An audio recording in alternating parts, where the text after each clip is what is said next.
Guys, welcome to economic दृष्टिकोण।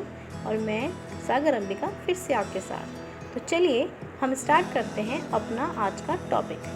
आज का हमारा टॉपिक है माइक्रो इकोनॉमिक्स।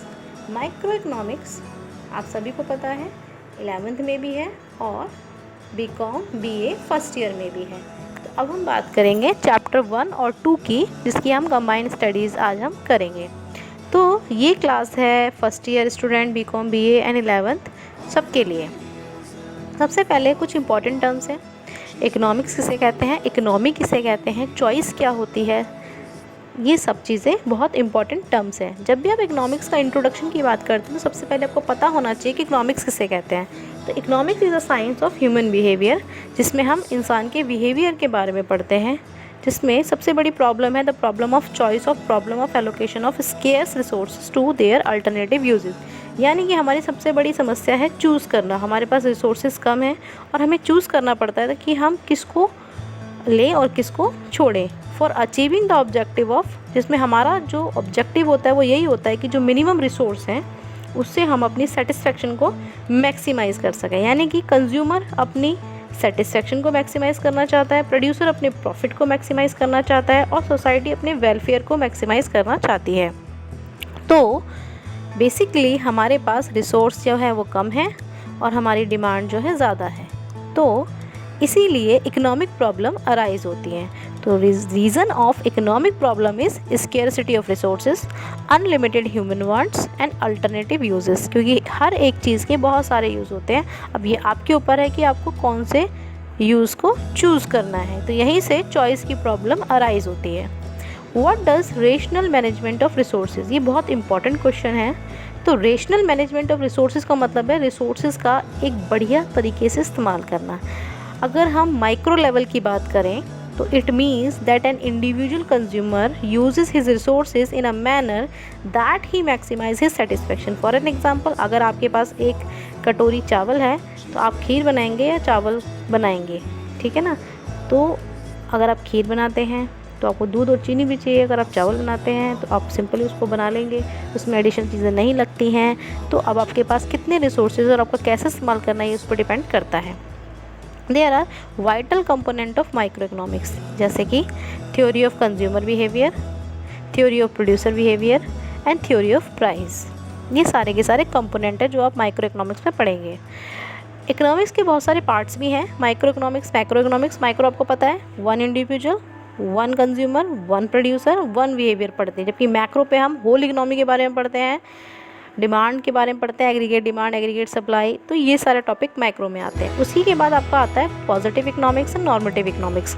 पॉजिटिव इकोनॉमिक्स जहाँ एक साइंस है, जहाँ पर हम डाटा और फैक्ट को रिसर्च करते हैं, वहीं नॉर्मेटिव इकोनॉमिक्स का मतलब है व्हाट ऑट टू बी, यानी क्या हो सकता है। पॉजिटिव इकोनॉमिक एक डिस्क्रिप्टिव सब्जेक्ट है, जबकि नॉर्मेटिव इकोनॉमिक एक पर्सपेक्टिव सब्जेक्ट है। पॉजिटिव एक्सप्लेन करता है cause and relationship between the variables, जबकि नॉर्मेटिव इकोनॉमिक ओपिनियन पे डील करता है। अब इसको हम आम भाषा में समझते हैं। पॉजिटिव इकोनॉमिक क्या है, यानी पुराने ज़माने में, यानी पिछले साल सावन के महीने में, यानी कि आप बात कर सकते हैं हम बारिश में टमाटर के दाम बढ़े थे, तो हम इस साल भी उम्मीद करते हैं बढ़ेंगे। ये डाटा है, यानी हर साल बारिश के महीने में टमाटर के दाम बढ़ते हैं। डाटा एंड फैक्ट, तो हम पॉजिटिव इकोनॉमिक कहते हैं।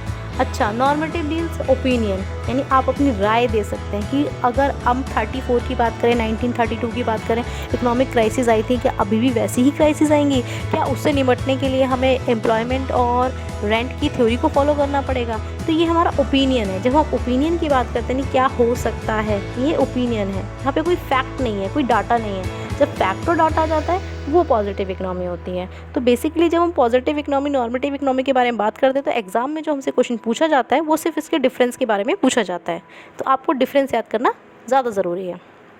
सो अब बात करते हैं नेक्स्ट टॉपिक, यानी कि types of economic system. There are 3 types of economic system, market economy, mix economy, plan economy. Market economic system है कैपिटलिज्म इकोनॉमी का, जो कि यूएसए में फॉलो होता है, ठीक है, जहाँ पर सारी चीज़ें जो है मार्केट के हाथ में होती है, नहीं डिमांड एंड सप्लाई।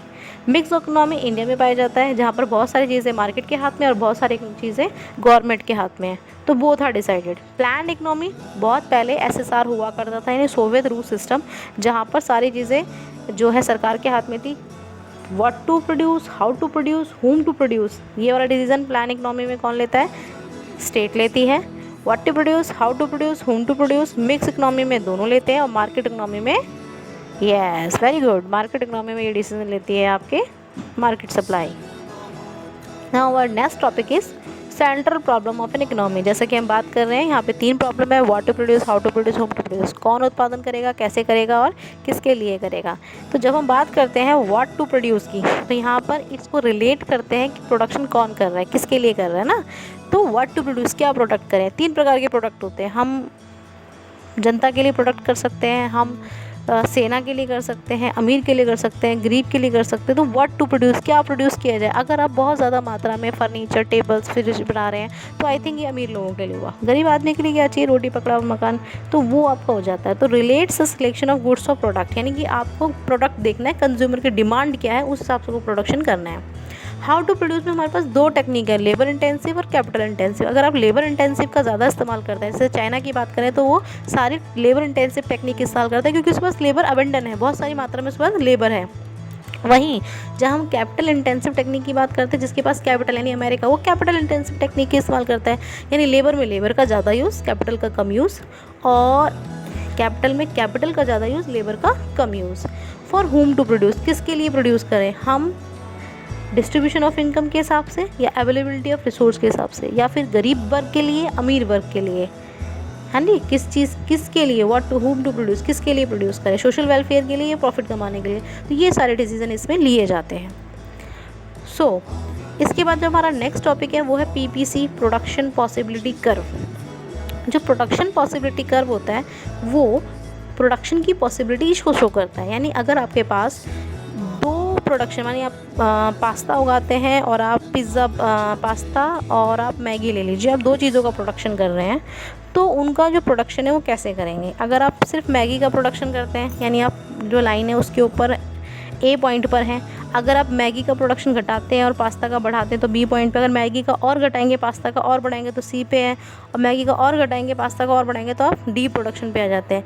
यानी स्मार्टीज़ एंड डमडम्स का मैंने एग्जांपल लिया है, यानी अगर आप एक को बढ़ाएंगे तो आपको एक को घटाना पड़ेगा, क्योंकि हमारे पास रिसोर्सेज उतने ही हैं, तो हम एक ही चीज़ को उगा सकते हैं। अगर एक को बढ़ाएंगे तो एक को घटाना पड़ेगा। इसी को बोलते हैं PPC, प्रोडक्शन पॉसिबिलिटी कर्व। इसी में एक पॉइंट आता है अटेनेबल एंड नॉन अटेनेबल। जितना भी प्रोडक्शन आपका इस लाइन के, जो BAC है, इस लाइन के ऊपर होता है वो आपका अटेनेबल है। इस लाइन के बाहर अनअटेनेबल है। जो रिसोर्सेज आपके पास है ही नहीं तो आप उसको अटेन नहीं कर सकते। तो जो F पॉइंट है वो अनअटेनेबल रिसोर्स है, जबकि D और E पॉइंट अटेनेबल है, इनको आप अचीव कर सकते हैं। सो गाइज, ये बहुत छोटा टॉपिक था, बहुत ज़्यादा वेटेज वाला था।